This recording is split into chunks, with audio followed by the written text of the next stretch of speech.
பாரதிய ஜனதா கட்சியினுடைய மீடியா பார்த்து கொண்டிருக்கிற ரங்க நாயுடு அவருடைய மகளுடைய திருமணத்திற்கு ஐயாவமல் நடைபெற்ற திருமணத்திற்கு வந்து ஹர்ஷிதா பெத்தி அவருடைய திருமணத்தில் அவர்களுக்கு வாழ்த்துக்களை சொல்வதற்காக வருகை தந்திருக்கிறோம். அனைவரிடம் உங்கள் அனைவருடைய சார்பாகவும் அவர்களுக்கு எங்களுடைய மனமார்ந்த வாழ்த்துக்களை நாங்கள் தெரிவித்துக் கொள்கிறோம். சார், மின்சாரத்துறை அமைச்சர் பேசும்பொழுது சொல்றாரு ஆதரவுமே கோரவே இல்ல, நைனா நகரம் போய் அப்படின்ற மாதிரி செங்கோட்டையில் ஒரு குற்றச்சாட்டு வச்சிருக்காரு. இதை எப்படி பார்க்குறீங்க? மதிப்புக்குரிய அண்ணன் செங்கோட்டையனை பற்றி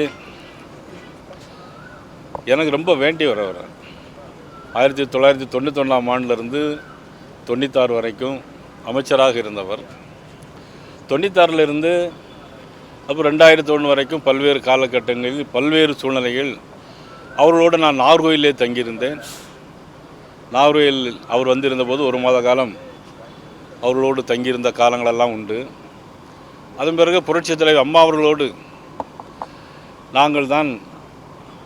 நானும் அண்ணன் செங்கோட்டையன் அவர்கள் தான் இந்த அம்மாவுடைய பயணத்தை ரூட்டு போட்டு எல்லா இடத்துக்கும் போவோம். என்னை பற்றி அவருக்கு ரொம்ப நன்றாக தெரியும், அவரை பற்றி எனக்கு ரொம்ப நன்றாகவே தெரியும். அண்ணன் செங்கோட்டையன் அவர் கொஞ்சம் அடக்கி வாசித்தா ரொம்ப நல்லது. நான் அவரை பற்றி சொல்லவே இல்லை, யார் பேசினாங்க அப்படிங்கிறதா தெரியும் அப்படின்னு சொன்னேன். சம்மந்தம் இல்லாமல் எங்கள் அண்ணன் வந்து எப்பொழுதுமே ஆஜராவார். இப்போ இல்லை, அம்மா காலத்திலேருந்து அப்படி தான். எதுவுமே சம்மந்தம் இல்லாமல் வந்து ஆஜராகி மாட்டிக்கிடுவார். அவர் சொல்லியிருக்காரு, இப்போ நயினார் நாகேந்திரன் வந்து மருத்துவக் கல்லூரிக்கு விண்ணப்பம் செஞ்சுருந்தார், திமுகவில் சமரசம் பேசி கொண்டிருக்கிறார்.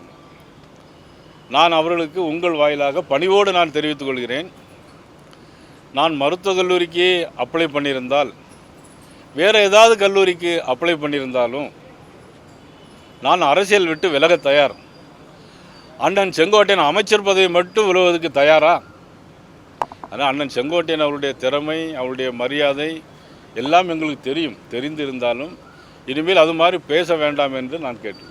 சார், மின்சாரத்துறை அமைச்சர் வந்து ஒரு கருத்து தெரிவிச்சிருக்காரு. அமலாக்கத்துறை அனுமதி கேட்டும் ஆளுநர் வந்து செந்தில் பாலாஜி உள்ளிட்ட அமைச்சர்கள் மீது நடவடிக்கை எடுக்க அனுமதி தரமாட்டேங்கிறாரு, இது பின்னாடி பாஜக இருக்கிறது அப்படின்றத அவர் சொல்றாரு. தமிழக பாரதிய ஜனதா கட்சியோ அகில இந்திய பாரதிய ஜனதா கட்சியோ தமிழகத்தை பொறுத்த மட்டிலும் யார் பின்னாலேயும் இல்லை. எங்களை பொறுத்த மட்டிலும் நல்ல விஷயங்களுக்கு, தமிழக மக்களுக்கு நன்மை செய்யக்கூடிய விஷயங்கள் மட்டும் எங்களுடைய கவனம் இருக்குமே தவிர, பாரத பிரதமர் நரேந்திர மோடி அவர்களும் பாரதிய ஜனதா கட்சி சேர்ந்தவர்களும் தமிழகத்தின் நலனில் எது இருக்கிறதோ அதில் மட்டும்தான் நாங்கள் அக்கறை கொள்வோமே தவிர, இவர்கள் சொல்வது போல யாருக்கு பின்னாலே இருந்து செய்ய வேண்டிய அவசியம் எங்களுக்கு இல்லை. அவர்கள் மின்சாரத்துறையிலே இருந்து கொண்டு மின்சாரத்தை தட்டுப்பாடு இல்லாமல் மக்களுக்கு விநியோகம் செய்ய முடியுமா என்பதை மட்டும்தான் அவர்கள் பார்க்க வேண்டும்.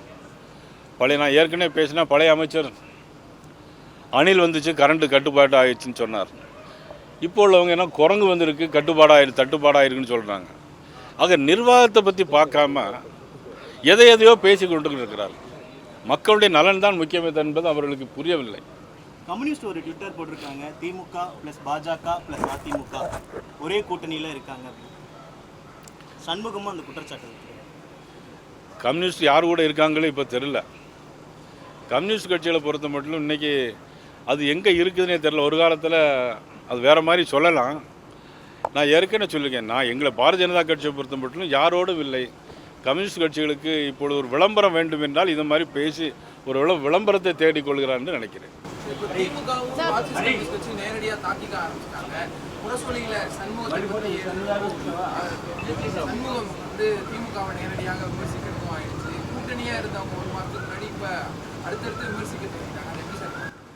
அதாவது ஒரு காலத்தில் கம்யூனிஸ்ட் கட்சி தலைவர்கள்லாம் ஒரு நேர்மையாக இருந்தால் நான் சொல்கிற ஒரு காலங்கள் முன்னாலே இருந்தாங்க.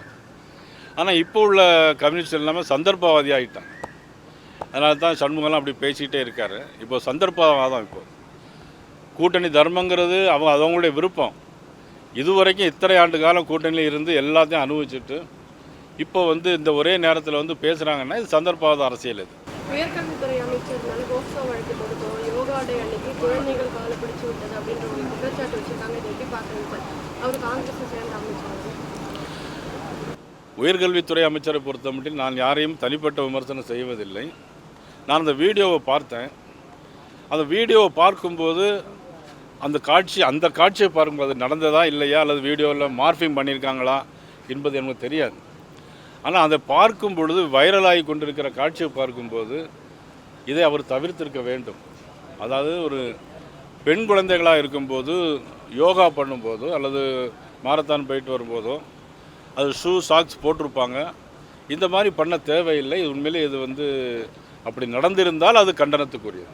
முதலமைச்சர் சட்டப்பேரவை முடிந்ததுக்கப்புறம் ஒரு சைகை ஒன்று செஞ்சது, அது பேசும் பொருளாக மாறி இருக்கு. இதை எப்படி பார்க்குறீங்க சார்? மாண்புமிகு முதலமைச்சரை பொறுத்த மட்டிலும் நீங்கள் சைகையை மட்டும்தான் கேட்குறீங்க.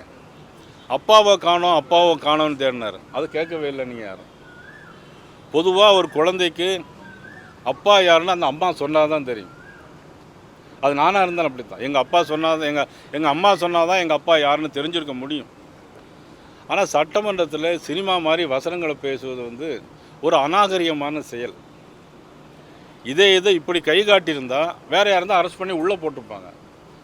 ஆனால் எந்த இடத்துல செய்யக்கூடாதோ, யார் சொல்லக்கூடாதோ அதையெல்லாம் தவிர்த்து விட்டு இப்பொழுது இந்த மாணவிக்கு நடந்த உயர்கல்வித்துறை பிரச்சனையாக இருந்தாலும் சரி, அண்ணன் செங்கோட்டையன் போன்ற வார்த்தைகள் பேசுவதாக இருந்தாலும் சரி, இவருடைய மக்கள் நலனில் அக்கறை இல்லை. அப்பா யாருங்கிறத தேடுறது அது மட்டும் இல்லை. சட்டமன்றத்தில் பேசுவது என்பது அது தேவையில்லாத ஒன்று.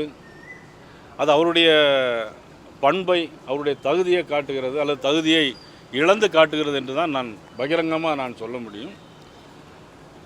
இப்படி சைகை காட்டுவது என்பது நிச்சயமாக கண்டனத்துக்குரியது. அதுவும் சட்டமன்றத்தில் கண்டனத்துக்குரியது.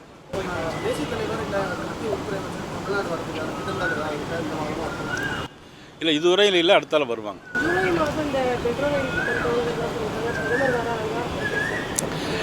இல்லை, வரும்போது கண்டிப்பாக உங்களுக்கு எல்லாம் தெரிவிப்போம்.